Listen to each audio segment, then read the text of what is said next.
اب تو زبیر کی ماں کو بھی زینت اور بچیاں یاد آنے لگی ہیں، کیونکہ ایک تو گھر بالکل سونا سونا ہو چکا ہے اور دوسری طرف سدرا ہے جو کسی کام کو ہاتھ تک نہیں لگاتی۔ تو اماں کو یاد آتا ہے کہ ہر وقت زینت اور بچیوں کے چہچہانے کی گھر میں آوازیں آتی تھیں، اور اماں چاہے زینت کے ساتھ جیسے بھی پیش آتی تھی، لیکن زینت کو اماں کے کھانے کی چائے کی کتنی فکر رہتی تھی۔ اماں تو اداس ہو کے ان کے کمرے میں جاتی ہیں اور ہر طرف ان کے چہرے اور باتیں یاد آتی ہیں کہ زینت کیسے صبح صبح بچیوں کو اٹھاتی تھی کہ ثنا، صبا، اسکول کا ٹائم ہو گیا، جلدی سے تیار ہو جاؤ۔ اور پھر جب بچیاں تیار ہو کے دادی سے پیار اور دعائیں لینے آتی تھیں تو اماں کتنے برے طریقے سے ثنا اور صبا کے ساتھ پیش آتی تھی۔ اب تو اماں کو شدید پچھتاوا ہوتا ہے، کاش کے وقت لگتے ساتھ زینت اور بچیوں کی قدر کر لی ہوتی تو آج ہمارا گھر یوں اجڑا بکھرا نہ پڑا ہوتا۔ زبیر الگ پریشان ہے کہ اتنے مہینے گزر گئے لیکن زینت اور بچیوں کا کچھ پتہ نہیں۔ تبھی اسلم آتا ہے تو وہ اسے کہتا ہے کہ تم نے ان لوگوں کا پتہ کروانے کی کوشش کی؟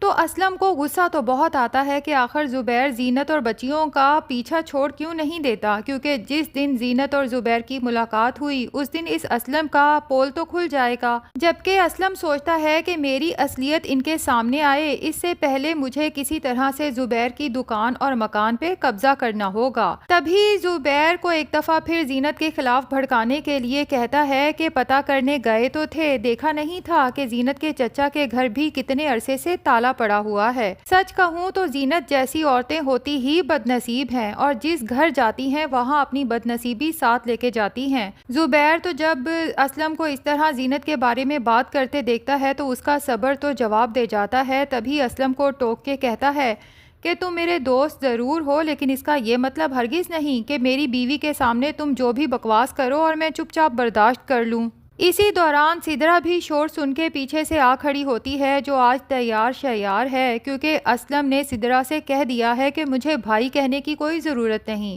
یقین کرو میں تو اس گھر میں آتا ہی صرف تمہارے لیے ہوں، اپنا خیال رکھا کرو اور ذرا تیار شیار رہا کرو۔ پہلے تو سدرا کو حیرت کا جھٹکا لگتا ہے، کیونکہ اس نے ہمیشہ ہی زبیر کے فرینڈ کو اپنا بھائی سمجھا تھا، لیکن اسلم کی یہ بات سننے کے بعد سدرا کے دل میں بھی خوشی کے لڈو پھوٹنا شروع ہو جاتے ہیں۔ اب ظاہر ہے کہ سدرا کی طلاق کے بعد اس سے کوئی اور شادی کرنے کو تیار نہیں، تو وہ سوچتی ہے کہ اسلم کی بیوی بھی تو ناراض ہو کے جا چکی ہے، اگر میرا اسلم سے نکاح ہو جاتا ہے تو کم سے کم میرا گھر تو دوبارہ بس سکتا ہے۔ جبکہ اسلم سدرا کو اس لیے اپنی جھوٹی محبت کے جال میں پھنسانا چاہتا ہے تاکہ اس گھر پہ قبضہ کر سکے، کیونکہ زبیر کے گھر کا آدھا حصہ سدرا کے نام ہے۔ اب زبیر جب اسلم کو باتیں سناتا ہے تو اسلم بیچارہ سا منہ بنا کے سدرا کی طرف دیکھتا ہے، اور سدرا تو وہیں شروع ہو جاتی ہے کہ ایک تو آپ نابینا اور اپاہج بن کے گھر بیٹھے ہیں، یہی اسلم ہے جو آپ کی دکان سنبھال رہا ہے اور اس گھر کا خرچ بھی چلا رہا ہے،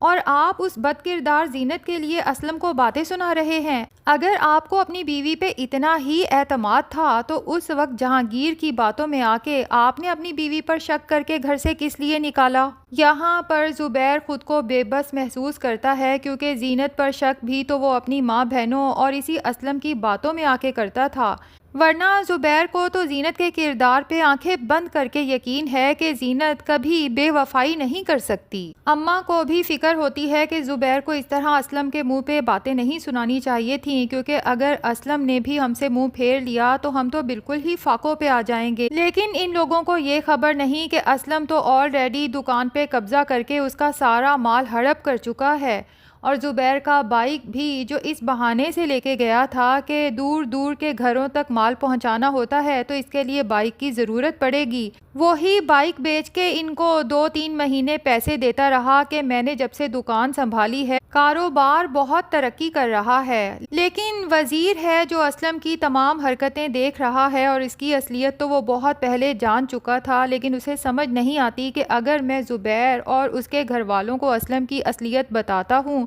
تو وہ میری بات پر یقین کریں گے یا نہیں کریں گے۔ جبکہ اسلم تو زبیر اور گھر والوں کے کان پہلے ہی وزیر کے خلاف بھر چکا ہے کہ بلا وجہ وہ آپ کے پاس دکان خالی ہونے کے رونے روتا تھا، دراصل وہ خود ہی اپنی جیبیں بھر رہا تھا دکان سے، ورنہ اب دیکھ لیں کہ جب سے میں نے دکان سنبھالی ہے وہی دکان ہے، وہی مال ہے، لیکن کتنا منافع ہو رہا ہے۔ تو اسلم وزیر کی طرف سے بے فکر ہے، اسے پورا یقین ہے کہ اگر وزیر زبیر اور اس کے گھر والوں کو میری اصلیت جا کے بتائے گا بھی تو کوئی اس کی باتوں پر یقین نہیں کرے گا۔ دوسری طرف جہانگیر کو تو ستارہ پہ شدید غصہ آتا ہے کہ گھر سے تو یہ میری محبت میں زبیر کو زہر دے کے نکلی تھی، لیکن اب جس طرح سے وہ بھائی جی کے ساتھ فرینک ہو رہی ہے، جہانگیر کو یہ سب پسند نہیں آتا، جبکہ بھائی جی تو ستارہ کو مہنگی مہنگی شاپنگ بھی کروانے لگے ہیں، کیونکہ وہ تو ستارہ کو مکمل طور پہ اپنے جال میں پھنسانے کا پلان کر چکے ہیں۔ اور جہانگیر نے جب بھائی جی کو بتایا تھا کہ میں ستارہ کے ساتھ نکاح کا خواہش مند ہوں اور اس سے یہی جھوٹ بولا ہے کہ میں بہت جاگیر والا ہوں،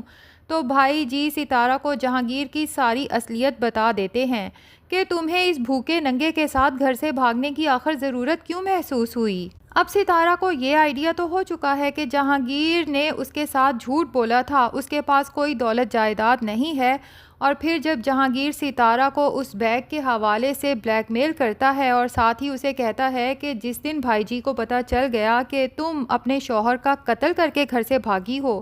تو وہ جو تمہیں بہت معصوم سمجھ رہے ہیں، تمہارا اصل چہرہ دیکھنے کے بعد تمہیں پولیس کے حوالے کرنے میں ذرا دیر نہیں لگائیں گے۔ تو اب ستارہ دل ہی دل میں فیصلہ کر لیتی ہے کہ کسی طرح سے یہاں سے جہانگیر کو باہر نکلوانا ہے۔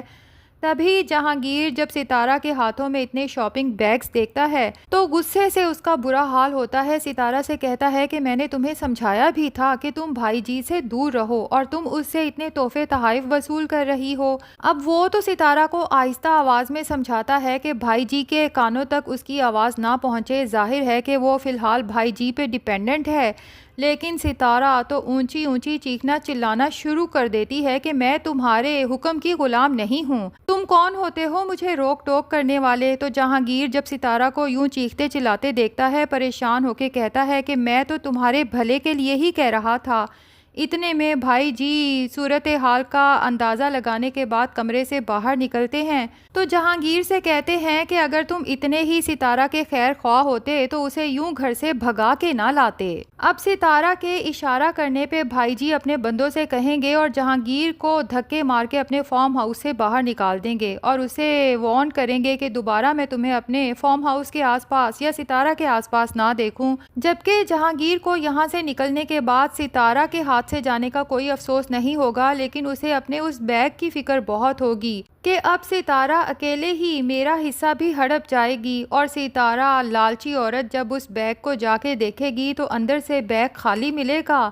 اسے یہی لگے گا کہ جہانگیر نے جانے سے پہلے ہی سارا مال کہیں ٹھکانے لگا دیا ہے، جبکہ دونوں کو ہی اندازہ نہیں ہوگا کہ ان کا مال تو دراصل اسی ہوٹل کا مینیجر لوٹ چکا ہے۔ اب ستارہ تو بھائی جی کو دیکھ کر خوش ہوگی کہ یہ تو زبیر سے بھی کہیں زیادہ امیر ہے، اس کے ساتھ اگر میری شادی ہو جاتی ہے تو میرا فیوچر تو برائٹ دکھائی دے رہا ہے، جبکہ لگتا یہی ہے کہ اس ستارہ کا اینڈ اسی بھائی جی کے ہاتھوں ہونے والا ہے۔ دوسری طرف نیلم کی خوبیاں دیکھتے ہوئے تو ملک صاحب اور اس کی بیگم نیلم کو اپنے ہی خاندان کا حصہ بنانے کا پلان کر رہے ہیں، جبکہ زینت تو شادی کرنا ہی نہیں چاہتی، اور وہ یہ بات جب زینت سے کرتی ہے تو زینت نیلم کو سمجھاتی ہے کہ تمہیں شادی ضرور کر لینی چاہیے، کیونکہ عورت جتنی بھی ترقی کر لے، کامیابی حاصل کر لے، لیکن اسے ایک مرد کے سہارے کی ضرورت ضرور رہتی ہے۔ کیونکہ زینت کو اکیلی عورت سمجھ کے جس طرح کوئی بھی مرد اس سے فرینک ہونے کی کوشش کرتا ہے، تو زینت دل ہی دل میں دعا کرتی ہے